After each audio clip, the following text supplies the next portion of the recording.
Welcome to Parrot Show. My name is Peter Oginan. Today we are bringing for your listening pleasure an interview with Sister Kay Mulhall, a member of the Brigidine Order, a true beacon of hope, one who exudes and inspires hope to everyone she comes across. She's an embodiment of the change she wants to see in the community. Touching lives is her life call from God. Today she lets us into her growing up, joining the Brigidine Order, her education, travel, and her charity works around the world. She did not forget her relationship with the Miss Nigerian Island organization, being a godmother to many, and how celebration of diversity, compassion, and true sense of community should be what we all practice every day. So folks, please sit back, relax, and have an amazing listening to this most remarkable lady I've ever met in my life.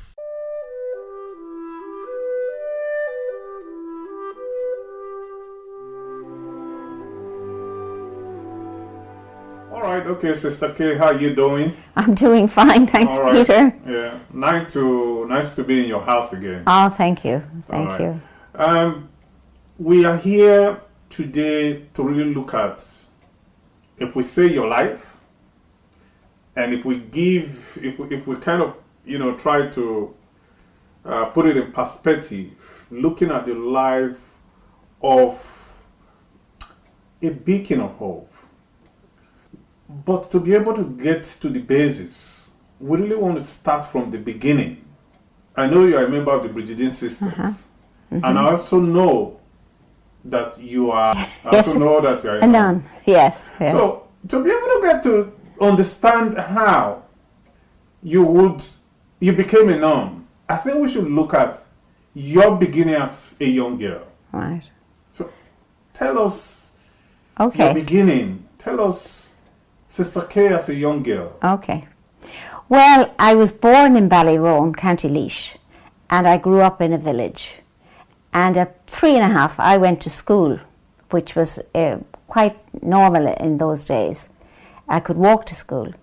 I was taught by Brigidines, 3 sisters who were in the school at the time, and they taught me right from the start until I went to secondary school. And in secondary school, I also came in contact with Brigidines. They were the teachers. I rather liked the whole thing of school. I was interested in it. I loved it. The companionship, what they did, the curriculum. It was outgoing. It was outreach. There were games and all sorts of activities apart from the academic. There was a good academic course as well, but there was also a great outreach. So I left school. I wasn't intending entering, and then after a year of college, I thought I was with the Dominicans in that stage for that year, and I came back and I thought I'd like to maybe try this. I didn't get a huge lot of encouragement at home because they thought I wouldn't be suitable, that I was too fond of life. But my mother one time asked me if I had any fear of marriage, and I gave her the answer. Like I was stunned by the question she put to me, but I said, not fear of marriage, but I can't imagine myself living with the same person for the rest of my life. I said, I like to be moving around. So evidently I wasn't going to commit myself to something like that. So eventually I wrote to a sister who was my Irish teacher, and I told her how I'd been thinking, and she didn't tell me yes or no, She just said, she quoted a line from the Bible which says, "Whatsoever he shall say, do ye." In other words, it was up to me to make the decision based on what I thought I should do. So I valued her judgment, and I said, well, I'll have a go at it. Anyhow, religious life gives you 3 years of a formation, or where you can make up your mind if you're going to go ahead or not. So that's how after the 3 years, I made my commitment. My mother kept my place at home, expecting me to come home all the time, until an aunt of mine said to me, I think you're going to stay. And I said, yes, why do you think that? Why should you be doubting it? Well, she said, I think you should tell your mother you're going to stay. My father, I think, kind of knew I was going to stay. Decision to join the Brigidines, was it because you were afraid of marriage, or it was a personal conviction that, having come from the Brigidine background, being taught by the teachers and all, you were inspired by your teachers and you felt it was a place that you wanted to belong to? Yeah, I think it was a calling I had, a calling to, to join this, and I'd like to do this work. It was something outreach. In you, something that in me, urging you on that you wanted to do it. Yeah, it was like a call that I actually felt like, I felt like this before as well. When I went from America, where I was studying, years after that, to Mexico, I came back to Ireland, and our congregation had decided to send a team to Mexico. And I remember saying, I felt like what St. Patrick said, that the Irish were calling him back, and I felt that the Mexican mission was calling me. So that's sort of the thing. I have had that sense all my life. Like, as I said, Peter, I'm going to be leaving here now in June, and I'm leaving for a reason. Not that I'm not choosing, I am choosing to leave, but for a reason. Let's go to you now being a member of the Brigidine Sisters. Yes. So how does it go? What were the formation, the whole ideology of being a member of the Brigidine Sisters? Right. Briefly take me through. Well, on the 3 years of formation, you get to know what it's all about. You get to hear the story of the congregation, its founding and all that sort of thing. And it was founded by a bishop in 1807 to respond to a need in the community. And that need was for education. And he wanted to educate rich and poor alike. So 1807, it was about an integrated way of education, and it was inclusive. And nowadays we talk about inclusion big time. We want to be an inclusive society, but that was there at the heart of his.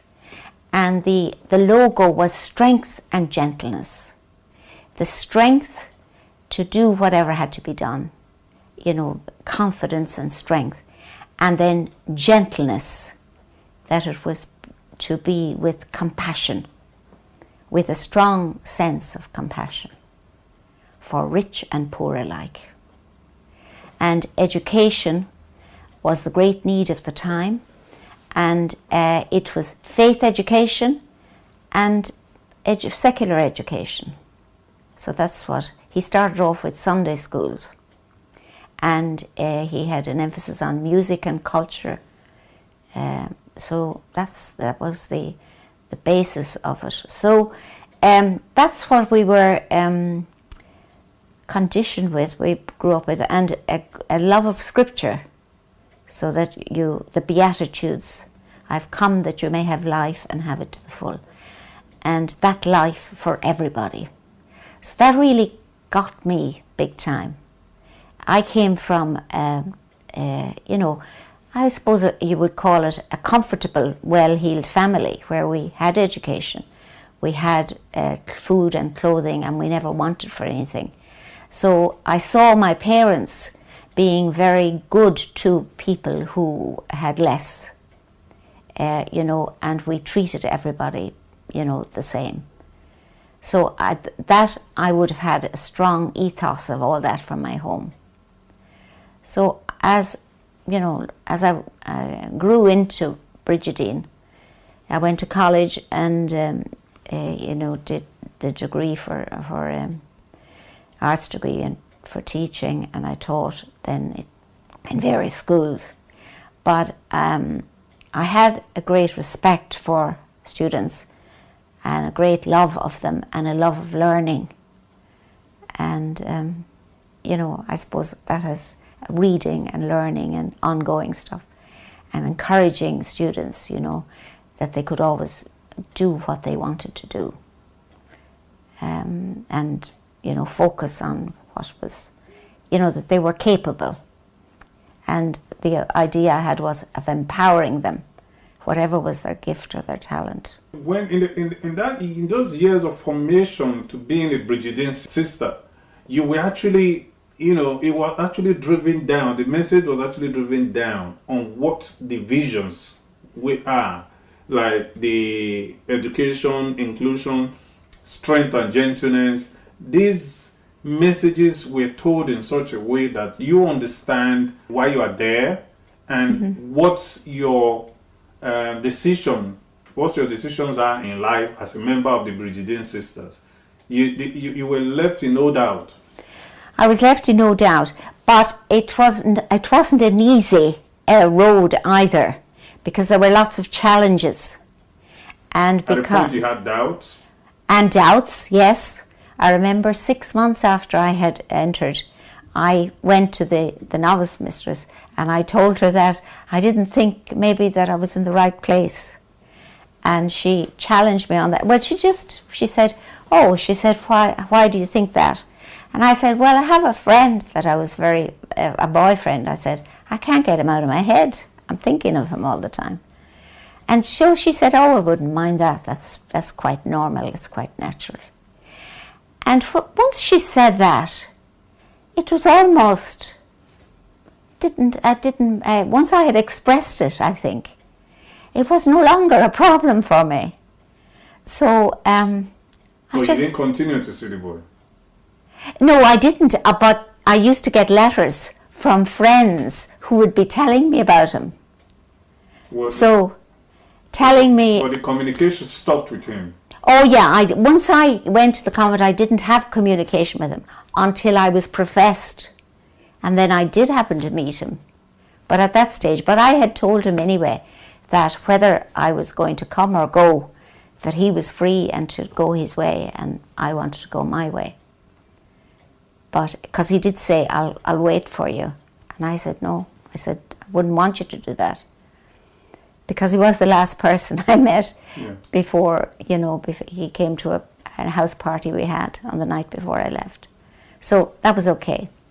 So it was, once I expressed it, it seemed to go. It wasn't a problem anymore. Your understanding of being a Catholic, being a Christian, was it boosted with the fact that you were a member of the Brigidine, or that it was something that you've always had? Because I think people will look at being a Christian or being religious from different point of view. But the formation of Brigidine to be compassionate, was it something that was taught to you to be compassionate, or something you already had in you? I think I already had it, Peter. I already had it from my family. I already had it. My father was very outgoing. He was very, entrepreneurial as well. He had a joy of life, My mother was a retired person, but she was very gentle, and also she understood, like if I came home from school, as I did when I was in the primary school, and say, Mom, we were doing the commandment on keeping the Sabbath day holy. We shouldn't be even sweeping the floor on a Sunday, It's servile work. And she'd say to me, and she did say to me, now my dear, she said, That's all right for the nuns. They don't have children. They don't have any crumbs on the floor. You know, that's all right for them. But for the family, it's different.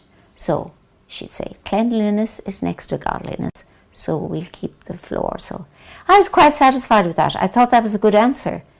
It didn't bother me anymore. I thought, yeah, Mum's right. It's okay. You know, so it was a... How did Brigidine become so popular and become a worldwide thing? Well, we had a bishop at the time who wanted us, we could spread outside of the diocese, go on mission. He didn't want us to go to any, because there were other sisters in the diocese, in the country, Presentation and Mercy, and there were other sisters, you see. So when we were founded in 1807, and in 1883 we were in Australia, we were in New Zealand.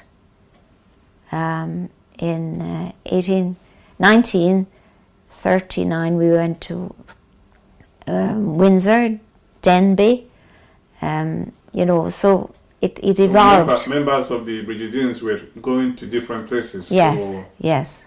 You know, was it the intention Now of them the foundation going there to open a Brigidine branch, or that they were traveling? No, they were going there to work. They were invited by bishops who were Irish maybe, and came home on holidays and wanted people to go into education in their area in Australia or in New Zealand. Were interested in the Brigidine vision, the way Yes, they were. yes, Okay. yes, Yeah. yes. So So then gradually the Irish, became fewer, and Australian sisters began to come, vocations began to come. So that was in 1952. They were in America as well. So, but nowadays, Peter, we are very, very small. why do you think that people do not want to join the people are not really interested in being nuns anymore? Well, I guess the society has changed. You know, opportunities are there. That maybe celibacy is one thing that they are not drawn to either, but they are drawn to going on temporary work in mission fields, and they are drawn to lots of good stuff that we're doing. But the state is now doing what we started, we'll say, in education and in health and all that. So the lifestyle doesn't suit, and the commitment for life. So, it's not we made a permanent commitment when we finally, but you could go any time. There was no problem with, you weren't, held by anything if you wanted to. The government has taken over most of the responsibilities that you people used to provide, the Brigidines used to provide. Yes, yeah, that we and other communities used to provide. There were other communities like the Brigidines. Oh yeah, yeah. Like the Sisters of Charity, they're on the paper at the minute. They have done a huge amount for education, for health in this country. Huge, huge, huge. Sister Stan has done, she's in her 80s now, the homeless, wonderful. You know that the New Ireland do not appreciate what the different religious bodies did for... Yeah, they don't. Now, you see, what happened as well in relation to the church, the general body of church, especially the male church, there was a lot of abuse that came. You're aware of all that that has come up. Now, that was a huge, huge blow to the Catholic population of Ireland. And now there's a section that wouldn't have anything to do with religious. They don't want, they think they're angry. And I can hear, the why of it. But we who are living now are not the cause of that anger, not the cause of that. You know, you can be a member of the church. You don't always agree with everything that goes on, or everything that the interpretations. But I think we sisters, and I must say the Brigidines, have been very lucky in that we were always, continually reforming, continually looking at the signs of the times, and continue to try to respond to the signs of the times. Why do you think that such abuses that were allowed to happen by people who are supposed to be Christians, and who I guess that your vision, your ways of life, like being compassionate, would be something that other communities would have been attracted to? Why do you think that some of them will now resort to being wicked? And yes, I think myself that I'm a religious woman, and so women tend to bond with one another. They tend to have a different approach to life. Also, we lived in communities. We had communities. Men can be quite macho, and they can be lonely.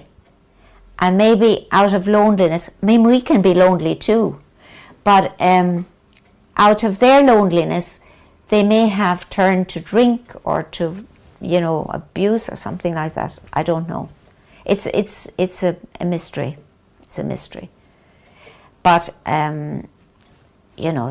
why would they not just... And they have the laws of the church. Now, for example, the celibacy law for male priests was that, to be a priest you had to take a vow of celibacy. Well, that was a difficult one for men, it seems. Why would they not rather oppose it or resign? I don't know. Probably because of the shame, because of the society probably had something to do with it as well. Because they were not being seen as, people failures, and the shame of not saying that they don't want to do it anymore. Yeah, something like that. It's difficult. It's difficult to figure it out. It's very difficult, and I don't have any answers. In fact, I don't have any answers. But the Brigidines were never accused of any of such ills. No, we haven't been accused of anything like that, of sexual, or anything like that. But then, how do you know? How do you know into the future? You never can tell. I believe that religious life is a micro of the macro, so that religious life has ordinary folks, human beings, who have the same, everything is the same, and you can have joyful ones and outgoing ones, and then you can have mean ones, and you can have all sorts. I wouldn't like to... It's a reflection of the society. Society, yeah, I think so. But at the same time, they have done a lot. Absolutely. So, absolutely. Yeah, they have done a lot. And I know that we'll take the University of Maynooth. There was a very fine man who was president of that college. It was a seminarians' college, and he opened it up to the laity, which I think was wonderful. I did think it at the time. It was marvellous.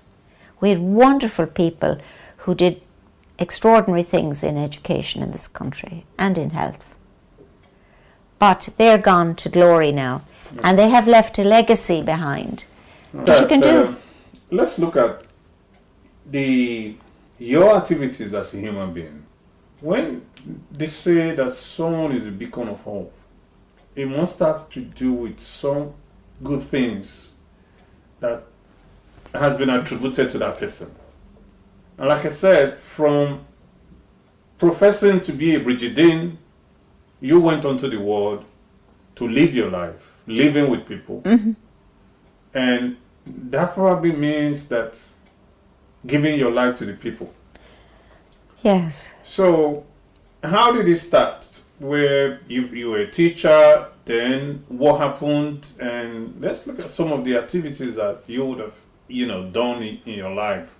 Well, you see, teaching, I was a secondary teacher, so teaching high school was part of it, the daily teaching. Then we had boarding schools, so we had students who stayed over. So you had activities with them when your teaching day was over. So we had camogie, we had tennis, we had cricket, we had croquet. We had activities after school. Then they had study periods, and then they had recreation. And so you were involved in those kinds of things with them. You had debating, you did activities where you did geography outings, all that sort of thing. That was all part of the extracurricular kind of areas of teaching. So I taught in Abbeyleix, I taught in Goresbridge, I taught in Mandrath for a year, and then I taught in Dublin here in Ballantyre Community School. And we espoused the whole idea of the community school. Before this, it's only in the 60s that Ireland had free education, secondary education. The sisters were, and the brothers and the priests were looking after education up to that. And education was private, so for secondary education. But the sisters, for people who wanted to come to school, who wanted to, they looked after those. So I went through those periods of, but for myself as a Brigidine, we had huge opportunities of ongoing further education. And, we did further studies all the time. You could keep up with whatever you were doing. Were you happy as a teacher? Were you satisfied? Yeah, I was happy as a teacher. But I realized that when I was 43, I think it was when I went to Mexico. And at that stage I was ready to go into more adult. But I had done a bit of adult education in Ireland as well. Apart from the daily teaching. I was beginning to get more interested in adult education. Because I thought maybe there were younger people behind me, and that they were more suitable now for the secondary teacher, for the secondary school students, that the younger teachers were. So in Mexico, we did a lot of pastoral work. It was all pastoral work. But the teaching never leaves you. You're in education all the time. So you're empowering others. We were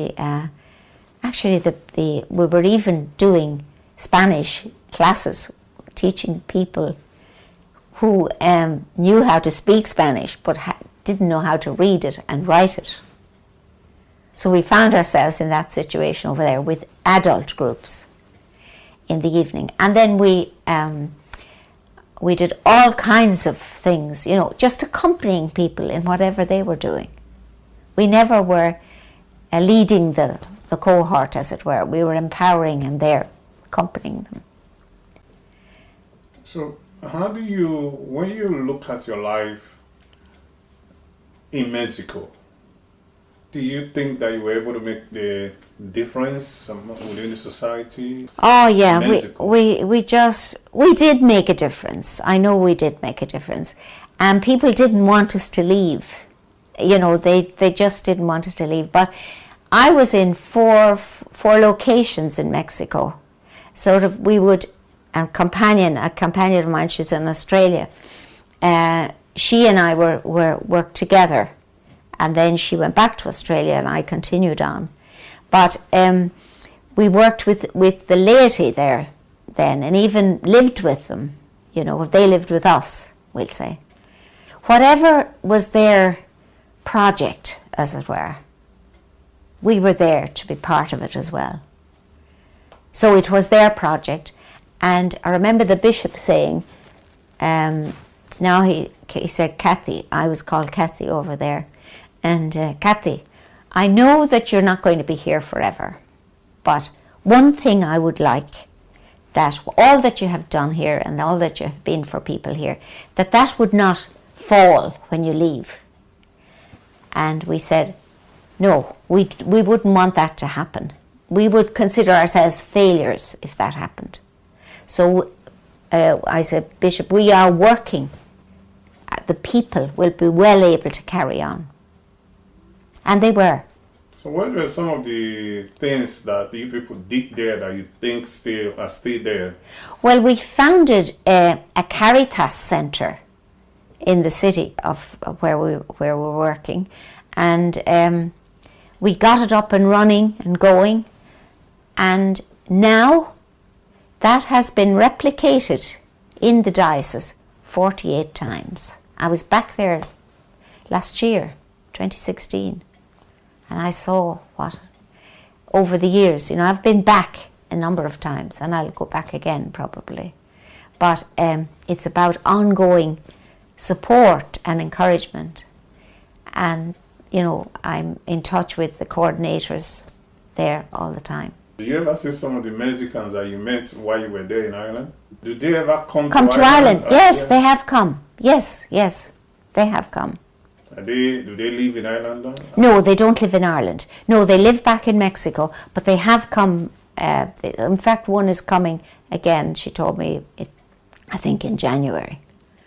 But she is very dedicated. She's not a sister, but she's very dedicated to the cause. She's a chartered accountant, so she has a lot of capacity as well.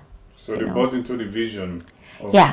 They definitely bought into our vision, and I can see it over there, that they have the ethos, they have the vision, they have the kinds of things, you know. I mean, yeah, they do. So they're a great people, and they love their what shall I say? They love their children. They want the best for their children, education, and they espouse it big time.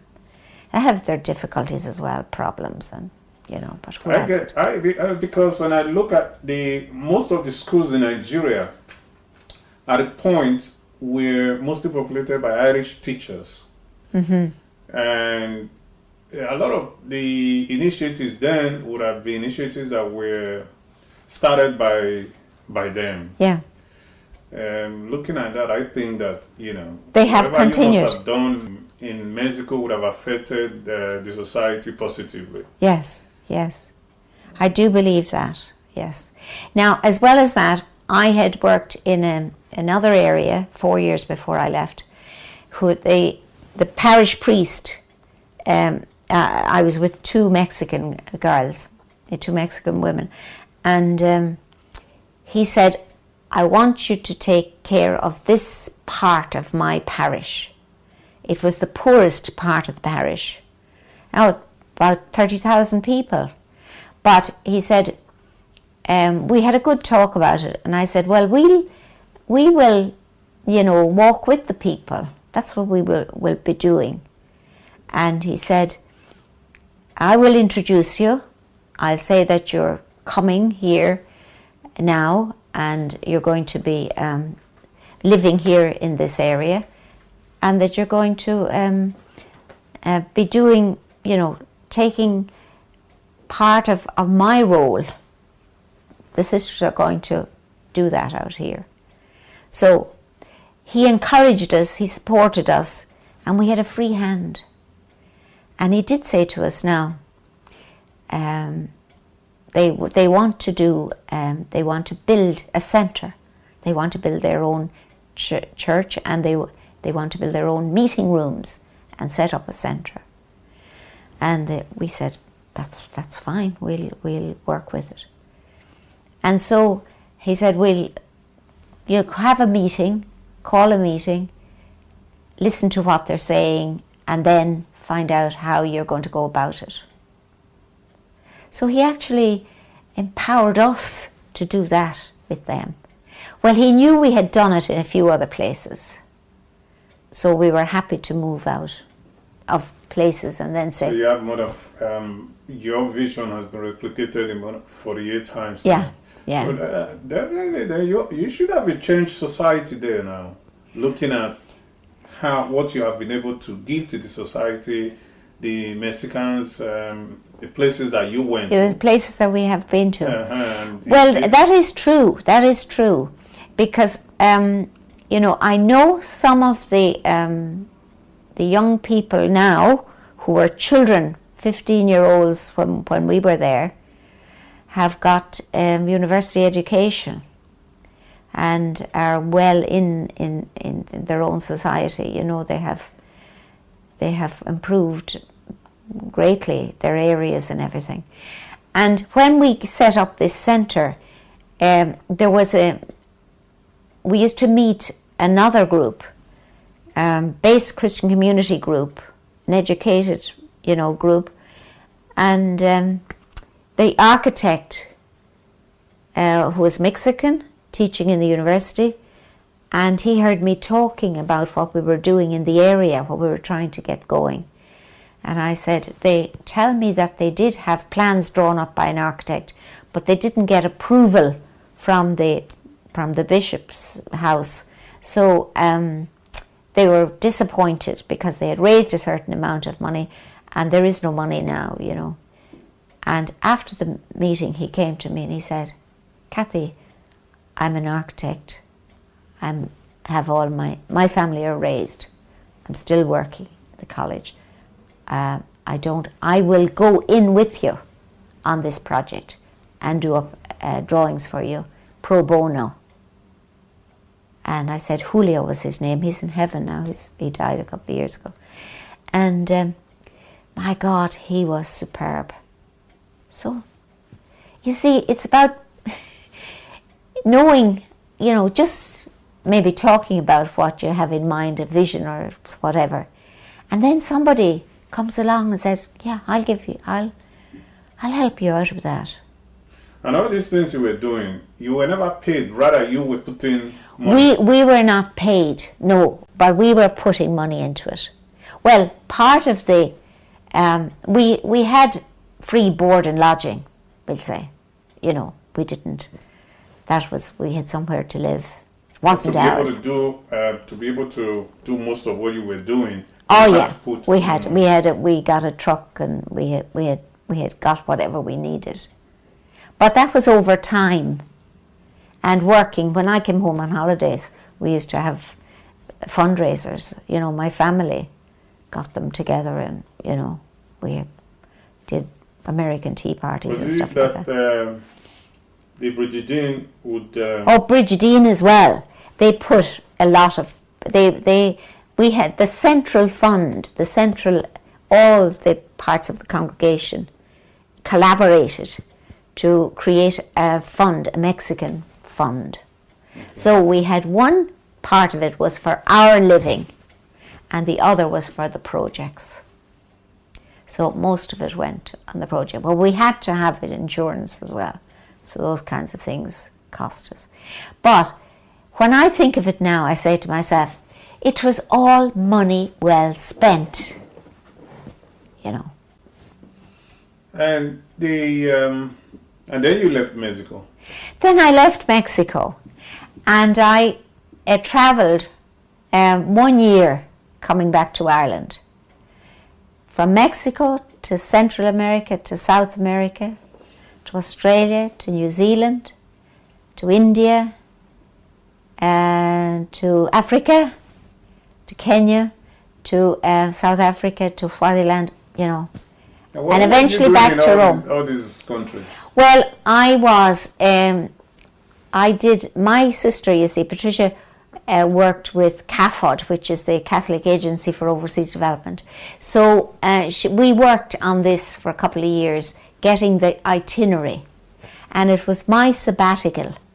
And I didn't want to do an academic sabbatical. I wanted to do a pastoral sabbatical.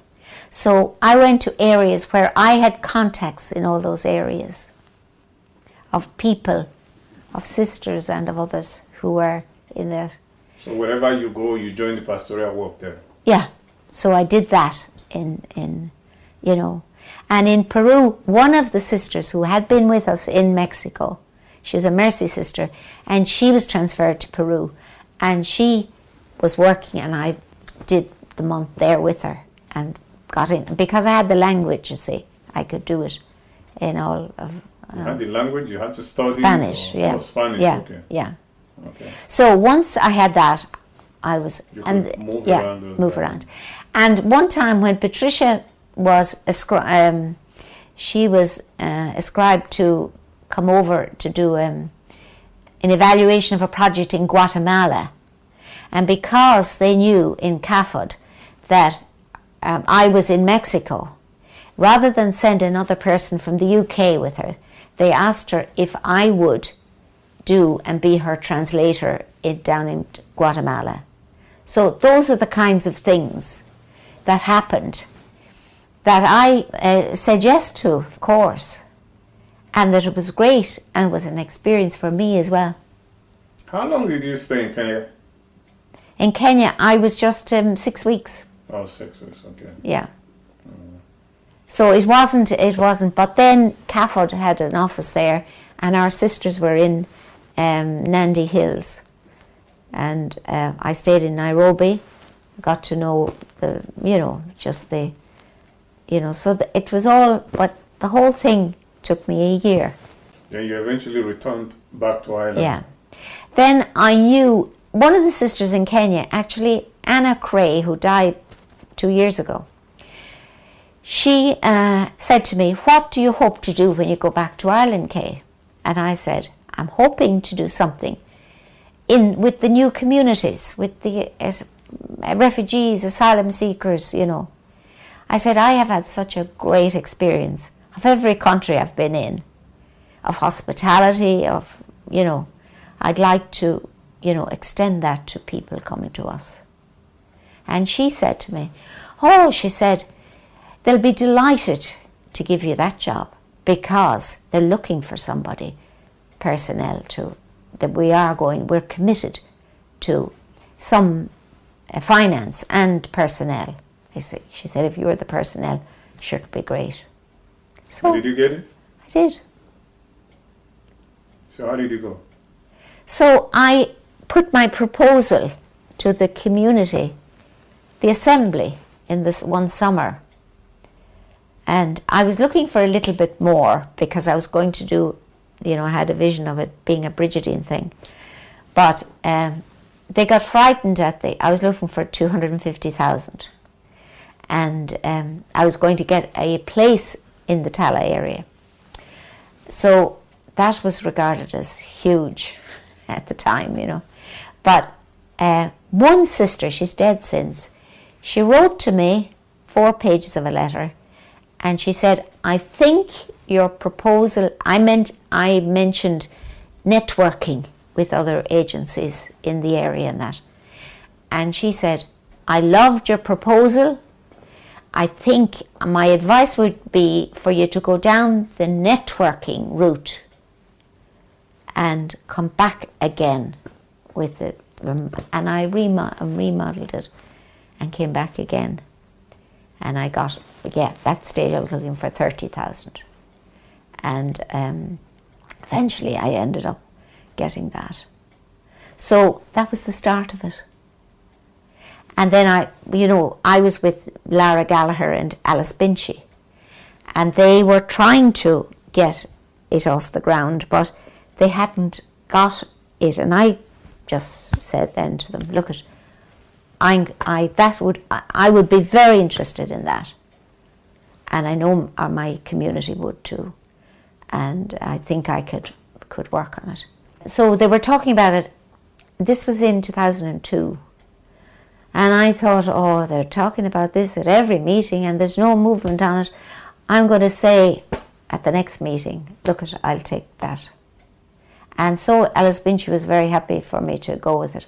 I said, I'm not interested in office work. I am interested in pastoral and out there with the people. And at that stage, Peter, there were 5 hostels in Tala. So they told me about these 5 hostels. So I said, that's what I'm interested in. So you started with a result? In 2003, October 2003. That was the launch? That was the launch of it, yes, 2003. Okay. And in the beginning, it was, it was an African group. We're in the majority. And that was true for the first 5 years, I would say. And gradually then it became more diverse. Though I do remember Mauritians and some Indian folk as well. But then it became, Polish people and Eastern European. So what was really going on at the drop-in? What was the main Well, focus? the idea of the drop-in was to create a space for the new communities who had come to live in the Tala area so that they could find a place where they could express themselves, talk about their needs and help. It was about integration and it was about meeting the needs of people and a welcoming place. So it was called Drop-In Hospitality Centre. So the cup of tea was always there and around that I guess we had a lot of talk about diversity, sharing of cultures. We were very interested, we Irish people, were interested in getting to know the new people that had come in. And I felt we would be enriched by the other cultures that had come. See, Ireland was, when I left Ireland in 1985 to go to Mexico, 1984, it was a monoculture. With the odd black person in Trinity College doing medicine or something like that, or doing law. But apart from that, there wasn't any other culture. We were going out to other cultures. Irish people were going all over the place. They went to the UK, they went to America, they went to Australia, they went to different places. We were used to going out. We weren't used to receiving people. No. So I was interested in the reverse. And the drop-in center was something that was really, really needed at that point. Absolutely. Because Ireland was now receiving people. Yeah. And they didn't know how to deal with it. Yeah. And it was something that, Tala, had opened its doors to people, and there was something going on with the Vincentians in Phibsborough as well, and also in the Spiritans in Spirassi. Apart from that, as Reverend William said the other night when we were on the walk, he said it was very innovative in 2003. It was something that was needed. I mean, it was needed to these were people who had arrived. How did you deal with people coming in with different languages? Well, we allowed people who were there as well to get into dialogue with the others, and maybe people were coming. They had French, maybe they had a little bit of. But you had English courses. I know the language was very important, and we organised language classes, and we encouraged volunteers to come in and to teach language, and also we had somebody who taught computer. And who helped people get their driving lessons and that sort of thing. And, and we had cultural days activity, cultural diversity, which was about food. It was about food and dance and, you know, exploring the cultures. We also had the travellers. The travellers were part of it, and we did art projects together. We did sewing projects together. There was a lot of toing and froing. And then whatever the committee decided, we formed a committee anyhow. That was a start. It had nothing to do with the resource centre, but it was for the drop-in. And then that committee began to say what they thought should be done. Then we had the voting, the Irish-born children.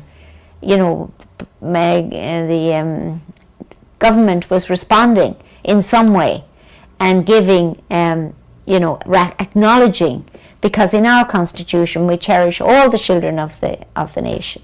Well, if children are born here, they're of our nation, and we cherish all those children. We have to cherish their parents as well.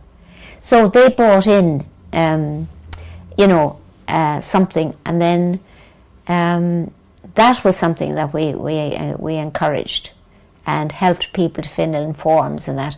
And we had the services of volunteers, and some of them were Nigerian volunteers, like yourself was there, part of it. Peter, there were two Peters, there was another Peter and another Paul as well. And then Andy was there, and he was a lawyer, and he did huge work for us in that period. I remember saying to him, you were the one who sent him. And he came to me and told me he hadn't got a job, he needed to work and all. And I said, well, we're not going to be able to offer you a job, but if you volunteer here for a day, we'll say, I will be able to write you a good reference if, you know, I see that you have done a good job here. And he was excellent. Andy was excellent. What came was he doing? He was helping people to fill in all those forms for the Irish-born children, because that was a difficult thing. He knew Nigerian law, he also knew Irish law, and he also knew he knew the language. He had a legal background. He had a legal background, you see. So he did that, and from there he got a job in the Council of Immigrant Council of Ireland. And I remember them saying to me that he was a gift. Unfortunately, you know, he wasn't there too long, about a year and a half maybe, when he got ill himself. But they kept the job for him, but he wasn't able to go back, you know, his illness. The drop-in was like a home to people who were just coming to Ireland. Yes. And it was like a relief, because they got language, those who didn't have language. We had childcare as well. Childcare. Then you had people to get houses, help them call. Yeah. And you see, I visited the five hostels, and in those hostels I met people with children in one room. That's where I met Patience. She was upstairs in one room with it. I hadn't gone to visit her. I had gone to visit somebody from Eastern Europe, and I met Patience. She spoke to me. She said, "Are you know?" She just happened to say something to me, and she told me then. She invited me up to her room, and she had two children up there. They were very small, and I said to her, and she had recently come to the hostel in Tala, and I told her we had a drop-in centre that had just opened, and that she'd be very welcome. And I said to her, now she had a buggy, and I said, look, if you like, I'll pick you up tomorrow morning at 10 o'clock. I'll bring you down, and you can see what we have down there, and the children can be, looked after as well. And that's how it started. So, she hadn't even, I think, come out of her room at that stage, because she'd had another child who had died and was buried in Glasnevin. I didn't know about that at the time, till much later. So she was pretty down then sure, I realised as she was there, she was a very capable woman. Got involved in lots of things, you know. So those were, Lally was another, Walter, you remember Walter, and Lally, and Walter wasn't there at the time that she was over in Old Court, and she was in a room there, and there were 4 of them, 4 children, and 1 room and herself. So that was difficult. That was a difficult one. So I was there when she came from hospital, and I used to visit, and then eventually she came as well. So that was the sort of thing that I went out to visit all these places, and I invited them. I said, we have this place, it's for you, you know, come and see. The drop-in was everything to them. It was, yeah, they did say that. Because, you know, it was a time when people were living in a state of fear. Yeah, yeah. So, and the drop-in, again, helped people to, you know, get residency. Yeah, yeah, it did. So it was a lot of things, because there you get information, there you get compassion, there you get to meet people, networking. Yeah, networking. And even people that come there for to volunteer, ended up getting a job with the experience and the references that they got from the drop-in. Yeah. Yeah. It became something like a pressure group where events were organized to reach out to the government. Yeah, you know. Yeah. That we did a flyer thing in the square for the voting, for participation in voting. That was very successful. We went over to the IT Tala, and we put up a display in relation to what was going on in that, and we invited people if they wanted to. You recommended people to different events? Well, we were very keen to showcase diversity and the joy that it brought, and the enrichment that it brought, and the colour, and the everything. Brigidines came to those events. They came in numbers, and they enjoyed it, and they spoke at it as well sometimes. You know, and there was an Australian who was visiting. She came as well. So I invited Brigidine, and I also communicated what was going on. And I invited some of the drop-in people down to the Tulla events in those days. People were coming from different places. And from different places. So we had the politicians there. You know, I can remember Charlie O'Connor. I can remember Brian Hayes. I can remember Mary Corr, all those people who were local politicians in Tala. They got to know it. We wanted them to know it, and they spoke. And then we invited Rotimi from Portlaoise, who had been one of to tell his story. And he had been one of the Nigerian people who had actually got a footing now into and was engaging in the political system in Portlaoise. So, you know, there was a lot of that going on.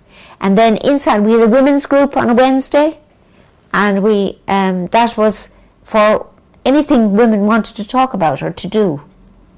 And we did some sewing work, we did some painting. I remember I have a picture with you doing a painting that Olivia Murphy, who was an artist who was there with us at one time.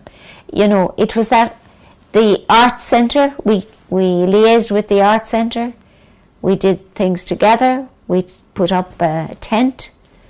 When we did the diversity days in the big hall in St. Mail Ruins, it was a big event. Anti-racism day. Anti-racism, yeah, that was another one. We even took anti-racism into O'Connell Street, and we were there. We were present when the Congolese had a march inside in town. You know, any of those things, we were collaborating and helping people to be part of it, you know. it was a center that came at the time that it was badly needed. Yeah. And it was about once the functional center that everybody wanted to. Everybody from different parts of Ireland, as far as they were immigrants, knew that when you come to drop in, you get solutions to some of the problems. Yeah. We had people coming from, I remember a group came from Tullow, from the school in Tullow, and their teacher was going to do it as a kind of a project for them back in Tullow. And they were very interested. They participated in the day. It was a great experience. You know, we had people in to speak as well. You remember, what was her name? This Zimbabwe girl, lady. What was her name? Tendai. Tendai was able to got a lot of strength. And we supported her to go and contest for the local election. Yes. And she set up for us the women's group. She was the first, and we invited, because we had met her. I had met her someplace. I invited her to come over, and she set up the women's group for us. And then she said, then it is over to you to, you know, she was setting it up. She came once or twice, you know, and then it took off, you know, so it was a... The drop-in on Yemi. Yemi, yes. The drop-in, I guess helped Yemi a lot, and she set up the African Children Movement. The IACIO. Irish African Children. You know. Yeah, that's, and of course she has a job with HSE ever since. She eventually got that job. She's still there, you know, working at So you would think that the empowerment from the drop-in helped a lot of people into getting into the mainstream society with confidence and... Yeah, we had another guy who got a job in Intel eventually, and he was very good. Anybody who was with us went on to do better things. That's my understanding of it. And when I meet them out, and I do meet them, it's amazing where you meet people sometimes, and they remember you, and sometimes you know, I have to jog my memory, but you know, they remember you, and I'm saying, where are you now? They could be in Dundalk, or they could be in Navan or someplace like that, you know, but they have graduated. They have graduated, yeah. So it was a great success story. I mean, it continues to be. But it was there at an innovative time, and it was there at a time that there was a great need for something. It was after that, actually, that a Minister for Integration was formed in the Fianna Fáil group. And then Clement got a job with the Minister for Integration. Yes. Now Clement played a big role as well, because he was actually in the partnership, and he was able to, that was also a great part of it, and he emceed lots of the things, like a lot of people, you all did. We had we organized a lot of the events. You allowed a lot of the events. Do you remember the magazine Exclusive? Yeah. That we got into that as well. There was an article written on that, and it was a great experience, and thanks be to God. Hopefully, I think myself that it was a happy time for people who were part of the drop-in. I don't think anybody was unhappy there. We had maybe one incident or two small incidents, but you know, it was individual. A very satisfied. In fact, experience. You know, I met Annette Young recently. Okay, yeah, and and she came to talk to me, and she's living in Jobestown. Okay. She's living in Jobestown, and she did say to me that she'd like to come sometime. And I said, well, Mondays and Tuesdays would be the day I'm there, but you're welcome to come any other day as well. Now, she hasn't come, but she has been back to Sierra Leone. Wasn't it Sierra Leone she was a native of? She recognised me, and she said to me, "Do you remember me?" And I said, "Oh yes, I do, of course." I couldn't put, just for a minute, I couldn't put a name on her, but accordingly then I did, of course. People have moved on, and people have... I remember even people who were bereaved looked up to the drop-in to help them out. Yeah. And the drop-in were right. there. You especially was... when Lally... you're always there. When Lally died, she had been ill in Ireland, and she wanted to go back to her own country to avail of the natural remedies there. It was I who first spoke to her about what I noticed when she was feeding the baby, that there was another, kind of a lump that I thought, I said, "Lally, has anything happened? Where did you get any diagnosis on that?" And she said, "No, I don't worry about that, because my sister, it's been in the family for a few years. Others have had it as well, and it's okay, you know." And I said, "I can't believe that you came out of a maternity hospital and that that wasn't seen to." Shortly after that, it did give her trouble, and she did go to the hospital, and she was diagnosed with cancer, and that was the time she was anxious to go back home. And so Walter did take her back home. And then when he realised that that the remedies weren't helping either, he wanted to bring her back to the medical staff here, but she wasn't able for the journey, so eventually she died over there. But when he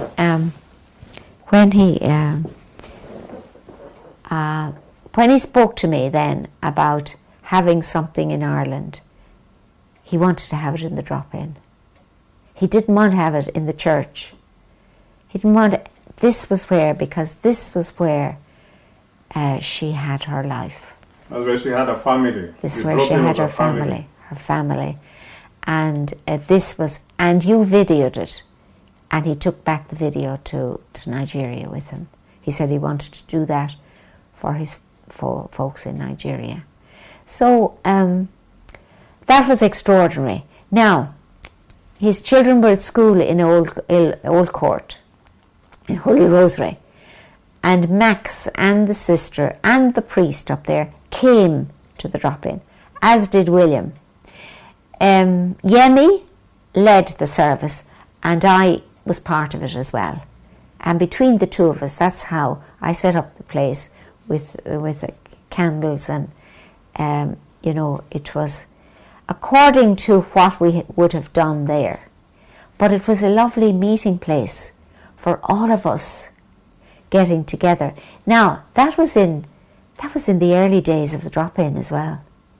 Was it 2006 or 2005? And then you had this other woman from, was it Mexico or Peru that died?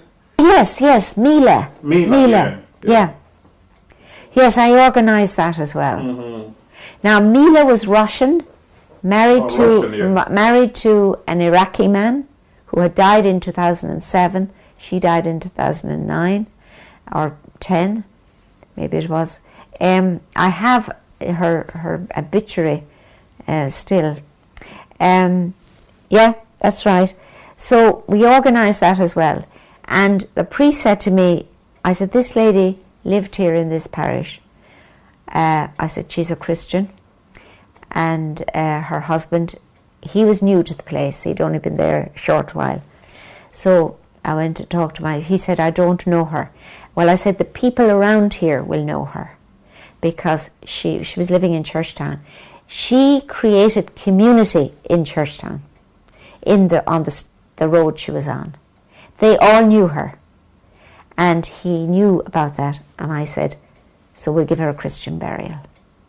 And I said, her husband was a composer, and he taught some of his students are happy to do some of the music so we'll have that music and everything. He left it all to me and went along with everything.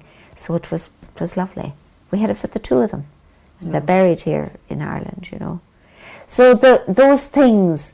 they were the good old days. You know, immigrants coming to Ireland and finding a welcoming hands. Yeah, that's true. That's true. It was always to be hospitality, a welcome and hospitality. Now, in St. Maelrunes, we were able to look after childcare. Then we had a change of personnel, and health and safety and all this, which I think is over the top in some instances. And so there was then a division that we couldn't look at. We got the bus, so we had the childcare out in the yard. That was fine.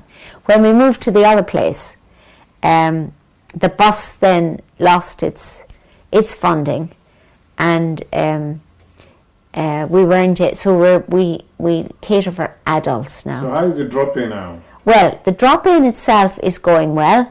It's still reaching out to various nationalities, and it hasn't lost its basic ethos, and childcare is provided at a reasonable rate to us who, you know, are in the same premises. But it's not our project. That's somebody else's. No, it isn't. Yeah, but I still get some personal the benefits, the satisfaction, the experience from the drop-in, the initial drop-in lingers on. Yes, it lingers on. Yeah. It lingers on, and we're still in contact with the Arts Centre. We do things together, and we're still, you know, in contact with lifelong learning, which happens there with another section of education. But the drop-in has maintained its uniqueness in that it is a drop-in, you're welcomed, it's not a school, it's not, you know, it's operating according to people's needs, responding to that.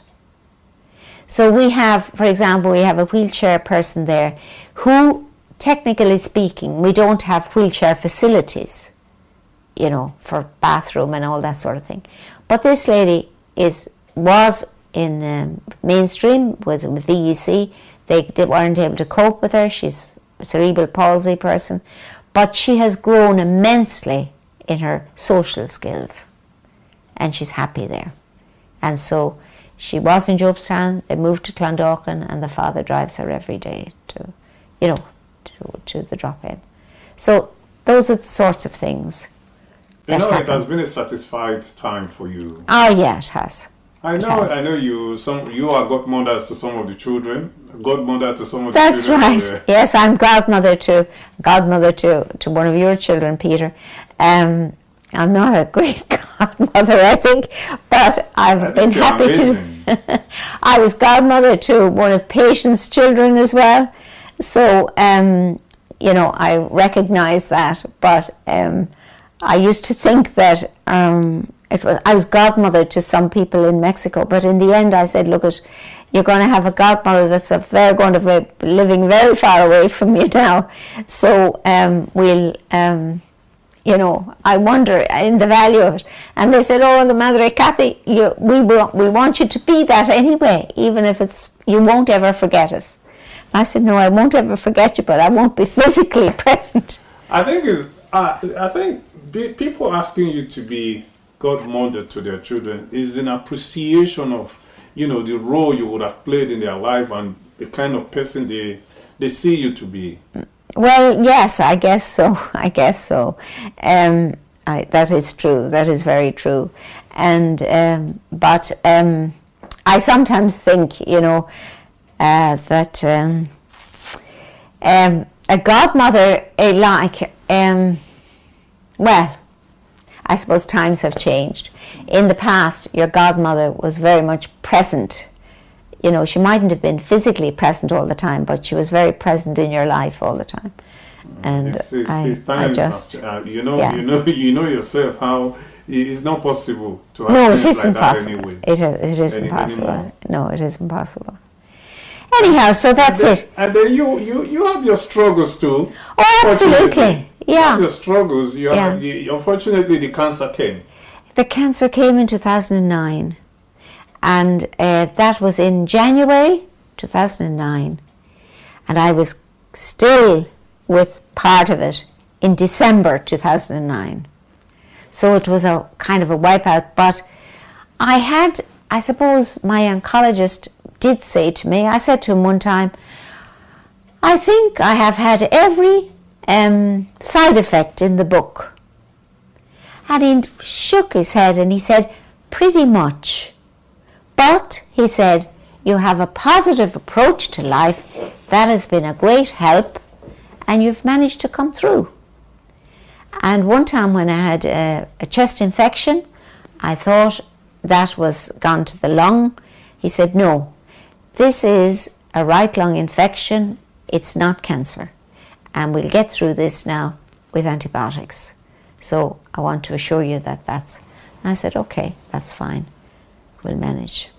So I had a lot of support as well, Peter. That sounds like a miracle. You were able to, fight it, and, you came through it. You thought about strength. Strength and gentleness.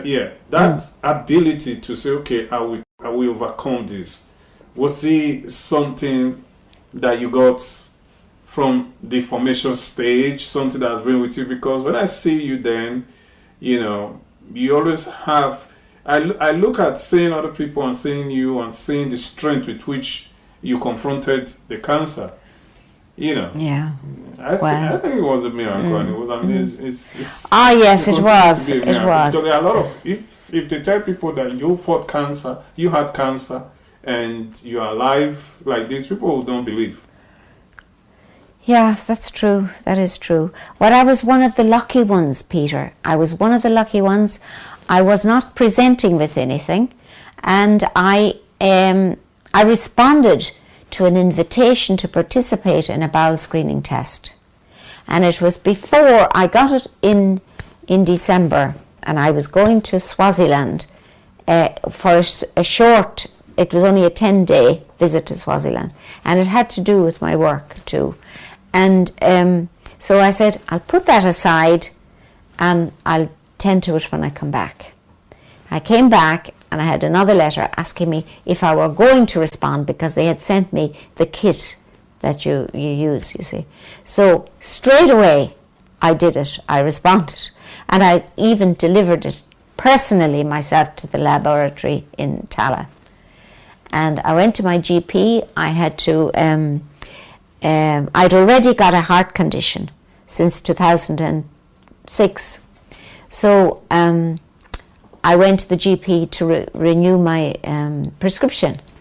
And I said to him, I just got a call an invitation to participate in a bowel screening test in Tala Hospital.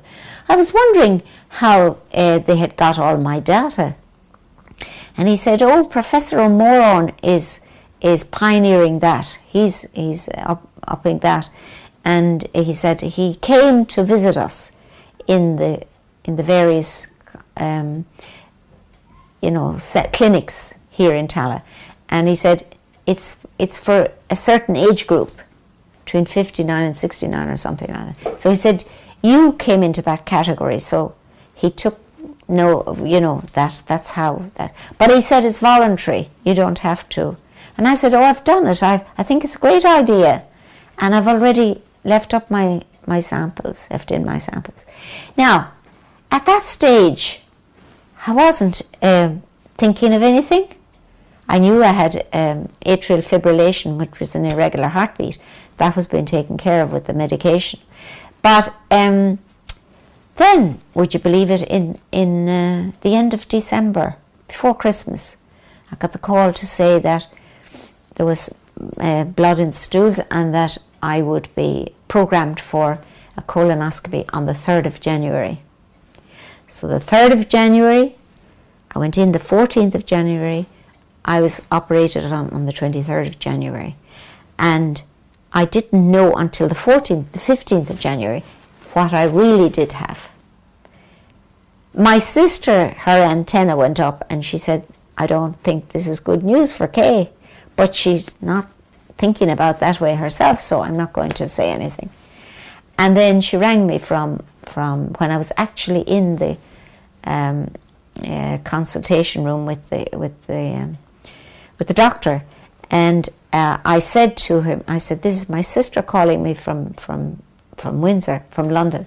And he said, well, talk to her, he said, and I'll go out, I'll be back in a minute. And I said, they're telling me, they're admitting me, I have to be tonight. And and she said, what is your result? And I said, I've asked him about it. He said, I'm not getting it until tomorrow. Professor O'Moran will be around tomorrow and he'll give me everything. My niece came in, that girl there, came in to visit me that night when she heard I was in the A&E, and she brought me in a book, Eat, Love, Pray. And I got the last bed in the A&E on a trolley. And so I wasn't sick. So I walked up and down and I talked to people, and there was a lady there who was really sick. So I looked after her for a bit, and then I plugged in my phone to get it, so that I'd have credit on it. And so I got the bed then about 11:30. My niece stayed with me until about 11:30, and then she said, well, now that you've got the bed, she said, I'll be off. And I said, look, I'll see you tomorrow, whatever. At that stage now, I wasn't able to say to her what, but she didn't, there was no big deal about it. She just, stayed with me. But I just thought, her cancer, she didn't survive it, and she was only 40. I was at a better stage maybe, or at a better chance of, it was a different type, Or you struggled through the treatment and all? Treatment, and then I had a stoma bag, and I had that for 9 months until eventually I got it, longer than 9 months actually, nearly a year. And that was reversed then. I had the reversal. I had that done over in the Beacon Hospital. And I had another hemorrhage over there. I came out. I was back in Dartmouth Road at the time, and then I had to go back in again. I had another hemorrhage, and so it was ongoing for quite a while. Then I had the chemo. I started chemo, and so I did say to the doctor that my aunt was celebrating her 90th birthday in Scotland, and I'd like to go over to it, and could he delay the chemo and give me then sisters thought it was a marathon for me to be doing this, but I wanted to do it for her. She was such a great lady, and so I did, and I took care of myself. When I come back, then we started the chemo, and that's when I had a really tough time with chemo. However, I'm here to tell the tale. And the other thing is, Peter, that I'm living with the possibility that maybe it will return. Something might will. It's okay. I've had a good lease of life. In the course of the treatment, what were you feeling, knowing that anything could happen? It could be the end. Well, I did say to Patricia, I said, I just want to say that if this is what's going to be the end for me, I just want you to know that it's been a good life. I've enjoyed it. I'm happy with it, and it's okay. It's okay. And she said, okay, we're not going to, And I said, I'll try. I'm going to fight it. But I just want to get that out of my head anyway to say it to you. You were just being realistic. I was just being realistic about it. But there was another sister whom I knew from Tala, sister who, Sarah was her name, and she had something similar, but not similar because no two patients have the same surgery. but she was in James's. She had her surgery in James's. And we used to meet because we were going, now I was having it in Tala, but I knew she had, and we used to meet to socially, you know. She was in she came to Dartmouth Road. The Sisters of Daughters of Charity have a house there, and I was in Dartmouth Road at the time. So I used to meet her there, go for walks and that. And after her, I would be talking about my chemo experience, and I would be sick and all the rest of it. But my conversation with her was more hopeful, I thought. She was telling me it didn't work. They were trying something else. And so they were, until eventually she said to me, I'm not in a good space now, Kay. And eventually she went out to Dunleary. They have a house out there, and it's where they have a nursing home as well. So I used to go out to visit her there, and I visited her up to the last. And she used to come out for a walk until she wasn't able anymore. And she said, this is the end for me. So I know how lucky I am. Now, I was with another lady, and I met her daughter about 2 months ago, and I inquired for her mother because I had met her at different times, and she said, Mum died, before Christmas. Yeah, so you were so lucky. I was just here one to of the tell the lucky story. ones. I was So lucky. how do you feel now? You happy that you survived it? Oh yes, absolutely. I feel I got a new lease of life. And when they asked me, Professor O'Moran actually invited me to talk to a group of physicians in the College of Surgeons. And my niece came with me to that as well. She was working up here. And I invited her, I said, look, would you ever just come with me? I don't want to go on my own. And when I was going, she said to me, what are you going to be doing? And I said, I'm just going to be sharing my story with. She said, I notice you don't have a note or a thing in your hand. And I said, no, it's not that type of thing. You lived through it. I'm just living, just telling the story for what it was. You came to Perot Foundation launch on cancer awareness. That's right, you spoke there too. Yeah, I did. So you don't need a note. And I spoke to the nurses in Tala and that.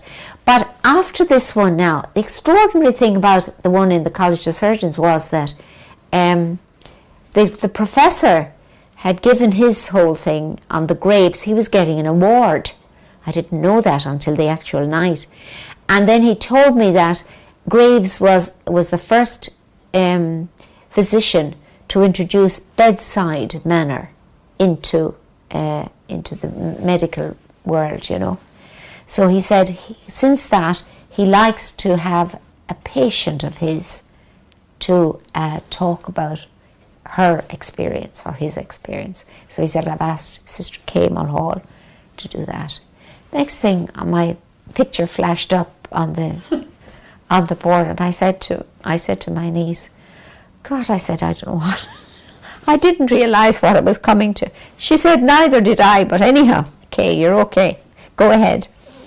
And so at the end, I thanked them for their profession. I said, what I can say is that I am hugely grateful for the work of medicine, for what it does for people. For me, it has given me a new lease of life. And so I say, I congratulate you all.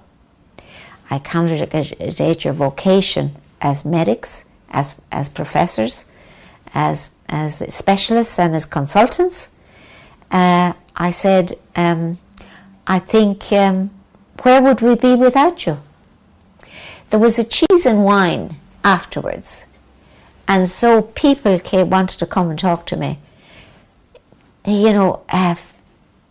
Doctors consultants from Kildare, from Kilkenny, from Cork, from Kerry, from Donegal.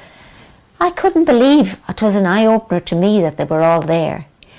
But the overriding thing of all that they said was, we don't often get a thanks like that. Well, I said, I am aware of my own hospital where I was a patient in Tala. I said, gets bad press at times. But I said, for me, I couldn't. They have done an amazing job. They've done an amazing job. I remember you, in the course of the struggle, you were supposed to get, the Miss Nigerian Island was giving you their ever first Beacon of Hope award, and you couldn't make it. I remember. Yes, I couldn't make it. Yes, Imelda came. Yeah. But fortunately, and 2 others. Fortunately, the award was given to you in person. Yes. Thank God for that. Yes. And then I did speak about it, Yeah. At another stage myself. Yeah. But I couldn't at the time. That was the when was that? What was it? In what month? 2009. Was it in October? October. September, October. Yeah. Because I still had, I was not well at that time. And I didn't have the reversal of the stoma until December. So I do remember, at the same time, I wanted somebody to be present, somebody of Brigidine to be there. And you have been a very, very big backbone to the Miss Nigerian Island. Well, I think it's what you have done has, I just think it's amazing what you've done. Because, and as a person, I see you as a person of great integrity, of great stamina. You don't give up. And you would remind me a bit of my sister, who's she loves her work, she wants to do a good job, and she does not give up until it's a great quality to have. That's what life should be. That's what life should be. So it's, what you're crediting me with, you have done yourself. You are a beacon of hope for all those girls that have passed through and what they've done, and pretty single-handed in the sense that, you haven't a great community of those minds or maybe possibilities. And then the situation in different countries, in Nigeria, in Zimbabwe, in Sudan, it's difficult. It's a struggle. But you are people of hope and joy. Talk to me about diversity. I think that diversity is a gift and not a problem. I think all of us belong to the one common race, the human race. And it doesn't matter where we were born. Those were accidents of birth. We had nothing to do with it. And it depended on location and climate and a whole lot of things. If I had been born in Africa, then I would be black and I would be African. But I'm European and I'm Irish. I was born in Ireland, so I'm as white. But my blood is the same colour as the blood of an African, an Indian, a Chinese, you name it. So I think my vision of it would be that we belong to the one human race. And the one human race, we're all people with equal dignity. That's our dignity. And so we have to be respected. So respect and tolerance and, sharing and enrichment are all values that I see. And then they're based on, my belief is, I have come that you may have life and have it to the full. You are my people. I am your God, whatever your God is. But there is a superior being. Do you think that to have a purposeful community, there should be love? Absolutely. There should be absolutely participation. Yeah. There should be togetherness. Absolutely. And there should be support. Yeah, absolutely. I say that all the time. Let's talk about community. Community. Community is about love. Marriage is about love. Community is about love. It's all about love, really. And there are three things: faith, hope, and love. And the greatest is love. And that's the only one that we need in the very end, how we have loved. Now, we get that from the nurturing that happens when we're children, and from the family. And children are like sponges. They absorb it all. And they're able to, in their talking afterwards, they come out with gems of stuff, you know. And they're caring. So love, support, advantage. There's a difference between advantage and disadvantage. I think advantage plays into confidence that people have afterwards. I mean, I sometimes have this talk with my nephew, who he doesn't drink and he doesn't smoke either, but he's very much with a work ethic, a very strong work ethic, and he's a bit intolerant of people who let themselves down. You know, they drink too much, or they mess around or something like that. And he says to me, you know, but why do they do that? It's their own fault. Why are they doing that? And I say, John, it's about advantage and disadvantage. Now, you grew up with advantage. You didn't see, your role models were not that. But some of these kids haven't got those role models. So they go down a different way. And unless they're able to meet up in life with, you know, they come to the end of the road maybe themselves, and they have to think about what's going on and what kind of a life am I living. It's not good for me. If they come to it themselves, or if they come to a situation where they're empowered to come to it. That's what Sister Concilio has done with alcoholics in Cuanmuira, and set up centres in many places. She's very well respected and very well known, and she has done it for rich and poor alike, you know, in this country. If you were to drive home the message of a purposeful community to people now, what would you be telling them to understand what a purposeful and strong community means? How would you define, and what would you tell them about what a community is? Because it's easy to say, oh, it's a Nigerian community. But sometimes you want to imagine, do this community understand what it really takes to be a community? Yeah. So how would you talk to them to know that if they have a stronger community of love, support, and participation, that things could be different? Well, definitely. They have to. I see it now in areas where you have a strong sense of community, where you have the GAA, for example. It's a very strong sense of community all over Ireland, where they play games like rugby or soccer or something like that. They probably have a community experiences there as well. You have community with people, age action for older people. That's a great sense. You have the women's groups. You have the ICA, which is the Irish Country Women's Associations. I've seen those people where they have a very strong connection. Some of the parishes, depending on where, there are some dead parishes, but there are some parishes with great community. Now, that is, you usually have leaders in those communities.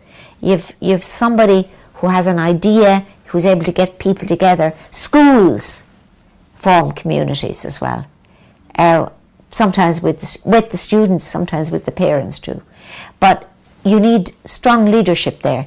I would think that it demands unselfishness. You have to give it time. You have to give it whatever is your gift, whatever is your talent. It's not for you alone. It's in order to be shared with others. There are many gifts, but same Spirit, same God, you know, and the more we can share. And I think what our world needs at the moment is peace. There are so many areas of discord, of competition, of haves and have-nots and all that sort of thing. That doesn't contribute to good community. But I guess we used to always say the family was the nucleus. However that family is configured. There's all sorts of configurations of family now, but where there is love, there is God. So community and is God about sharing. is love. It's about caring and sharing. And it's about, And in the end of it all, we leave it all behind. Well, there is a tendency in life, in society, at times, to give more emphasis to the individual,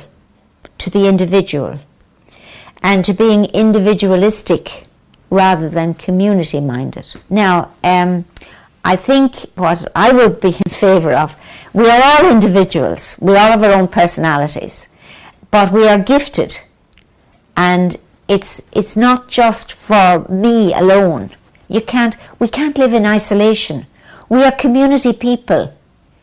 The Trinity is community. The Father, the Son, and the Spirit is a trinity of community, which binds us together. To progress in life, to be fulfilled, to be happy, is about happiness in community, creating community. And you have to put work into it. It doesn't happen. You have to make it happen. And how do you make it happen? Well, you make it happen with your children, first of all, in that you're aware of them, and they see the models in their own homes.